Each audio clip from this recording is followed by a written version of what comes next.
وہ بھی کسی کی بیٹی ہے۔ پھر میرا شوہر کہنے لگا کہ امی آج یہ بیمار ہے اور آپ اس کا ساتھ نہیں دے رہی، لیکن آپ اس وقت کو یاد کریں جب آپ میرے لیے پریشان تھی، کس قدر میں نے آپ کو اذیت میں مبتلا کیا تھا۔ آپ نے مجھے کیوں گھر سے نہیں باہر نکالا؟ کیونکہ آپ نے مجھے جنم دیا تھا۔ یہ لڑکی بھی کسی کی بیٹی ہے، اس کے ماں باپ اس کے لیے کتنے پریشان ہیں۔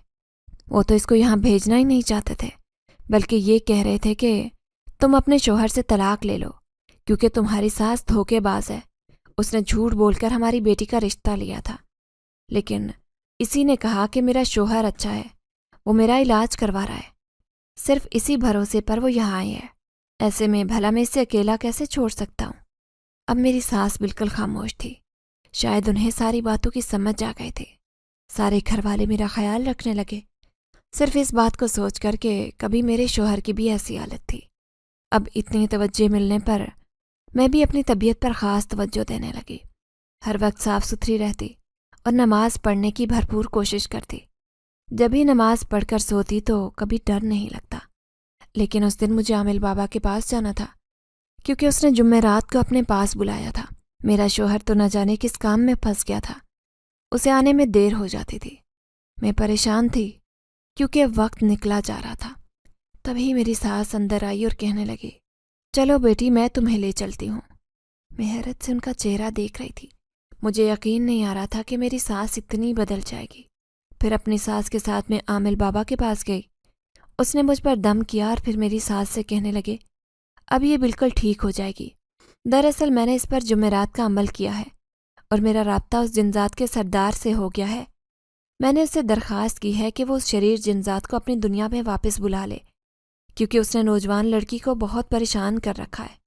تبھی وہ اپنے سردار کے کہنے پر اپنی دنیا میں لوٹ گیا ہے اور مشکل ہے کہ واپس آئے، اس لیے آج سے یہ لڑکی اس کی قید سے آزاد ہو گئی ہے۔ میری ساس یہ سن کر خوش ہو گئی تھی، خوش تو میں بھی بہت تھی۔ وہ ہر بار اپنے عامل بابا کا شکریہ ادا کرنے لگی اور ہدیے کے طور پر انہوں نے ایک سونے کی انگوٹھی اور ایک سونے کی چین انہیں تحفے میں دی۔ پھر میری ساس راستے میں کہنے لگی کہ اب تمہاری طبیعت ٹھیک ہو گئی ہے تو میں نیاز لگاؤں گی، معصوم بچوں کو کھانا کھلاؤں گی تاکہ جو بھی ہمارے گھر پر بری نظر ہوگی وہ دور ہو جائے گی۔ اب میں گھر آ گئی تھی، ہر طرف خوشیاں ہی خوشیاں تھیں۔ دوسرے دن میرے شوہر نے 2 دیگیں تیار کر کے غریبوں میں کھانا تقسیم کیا تھا اور سب گھر والے بہت خوش تھے۔ پھر 1 ہفتے بعد میری نند کا رشتہ آیا تو میں بہت شرمندہ تھی۔ مجھے پہلے والی بات یاد تو نہیں تھی، لیکن اچھی طرح جانتی تھی کہ میں نے اپنی نند کے رشتے والوں کو کیسے ذلیل کر کے نکالا تھا، کیونکہ اس وقت میں اپنے اختیار میں نہیں تھی۔ لیکن آج میری دونوں نندوں کا رشتہ پکا ہو گیا تھا اور ان کے سسرال نے 1 سال کا وقت مانگ لیا تھا۔ لیکن ایک دن اچانک میری طبیعت خراب ہو گئی، میں پورا دن بستر پر پڑی رہی۔ سب گھر والے پریشان تھے کہ مجھے کیا ہوا ہے، لیکن جب ڈاکٹر کے پاس لے گئے تو انہوں نے خوشخبری سنائی کہ مبارک ہو، آپ کی بیوی ماں بننے والی ہے۔ میرا شوہر تو بہت خوش تھا کیونکہ وہ ابھی اپنی تعلیم مکمل کر کے ایک اچھی سی نوکری پر لگ چکا تھا۔ گھر میں خوشحالی آ گئی تھی، لیکن مجھے ابھی بھی ڈر لگتا تھا۔ اب میں حمل سے تھی، اس لیے میں نہیں چاہتی تھی کہ میرے ساتھ مزید کچھ برا ہو۔ اس دن میں اماں ابا سے ملنے گئی تو وہ میری نظر اتار رہے تھے۔ دونوں چھوٹی بہنوں کی بھی شادی ہونے والی تھی۔ پھر میں اپنی بہن کی شادی پر جا رہی تھی جب راستے میں میرے شوہر نے مجھے گجرے دلوا دیے۔ میں انہیں پہننے سے ڈر رہی تھی کیونکہ مجھے ماضی کی چند باتیں یاد آ رہی تھی، لیکن میرے شوہر نے کہا کہ اب ایسا نہیں ہوگا۔ میں نے وہ گجرے پہن لیے اور بالوں میں بھی سجا لیے۔ میں خوش پورے گھر میں گھوم رہی تھی، لیکن مجھے کیا معلوم تھا کہ میرے ساتھ ایسا ہو جائے گا۔ جب میں اچانک چھت پر گئی کوئی چیز لینے تو مجھے چھت پر کسی کی پرچھائی دکھائی دی۔ میں خوفزدہ ہو کر پلٹنے لگی تو اچانک کسی سے بری طرح ٹکرا گئی۔ وہ سفید لباس پہنے ایک نوجوان تھا، وہ میرے بالکل سامنے کھڑا تھا۔ تم نے پھر مجھے اپنے پاس بلا لیا، دیکھو ان کی خوشبو مجھے جب محسوس ہوگی میں تمہارے پاس آ جاؤں گا، اسی لیے تمہارے بلانے پر آ گیا ہوں۔ اس کی آنکھیں بڑی چمکدار اور سفید تھیں۔ میں خوفزدہ نظروں سے اسے دیکھ رہی تھی، پھر سہمی ہوئی کہنے لگی، کون ہو تم؟ تبھی اس نے میرے کان میں سرگوشی کی اور دہشت ناک لہجے میں کہنے لگا، میں وہی ہوں، جن ذات، تمہارا عاشق۔ اس کی بات سن کر میرے بے اختیار منہ سے چیخ نکلی اور میں وہیں گر کر بے ہوش ہو گئی۔ اب سارے گھر والے جمع ہو گئے تھے۔ تبھی ابا نے ایسا دم کیا اور پھر تسلی دیتے ہوئے کہنے لگے کہ ایسا کچھ نہیں ہے جو یہ سمجھ رہی ہے، اس نے کچھ زیادہ ہی اپنے ذہن پر سوار کر لیا ہے۔ پھر مجھے سب کچھ یاد آنے لگا۔ پوری شادی کی تقریب میں اسے تلاش کرتی رہی، لیکن وہ کہیں نظر نہیں آیا۔ میں حیرت سے سوچ رہی تھی کہ یہ میرا وہم تھا یا حقیقت میں وہ جنذات دوبارہ لوٹ آیا تھا۔ پھر شادی سے نمٹ کر میں اپنے سسرال آ گئی، لیکن اب مجھے گلاب کے پھولوں اور چنبیلی کے گجروں سے سخت نفرت ہو چکی تھی۔ میں کہیں بھی انہیں دیکھتی تو ان سے دور رہنے کی کوشش کرتی، اسی لیے کسی بھی شادی میں جانے سے پہلے میں دیکھتی کہ وہاں پر ایسی چیزوں کی آرائش تو نہیں ہے، کیونکہ وہاں جا کر میری طبیعت خراب ہو جاتی۔ پھر دن تیزی سے گزرنے لگے اور میں نے ایک خوبصورت بیٹے کو جنم دیا۔